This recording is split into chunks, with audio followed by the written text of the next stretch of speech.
हे बाळू धनगरा, यावर्षी प्रसाद करायला बंदी आहे. 4 लोकांच्या वर एकत्र जेवायला बसायचं नाही, समजलं काय? नाहीतर हातात बेड्या पडतील. बर बाबा, सरकारी हुकूमच आहे, त्याला आम्ही काय करणार नाही का? आमचं प्रसाद करणं राहिलं. विठ्ठला बीर देवा, प्रभू बाळू धनगर हर साल तुझ्या यात्रेला येतो.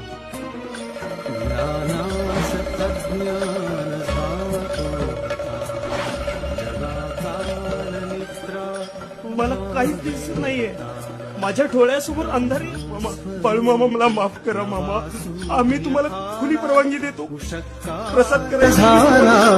उशक्कान झाला, उशक्कान झाला, उशक्कान झाला.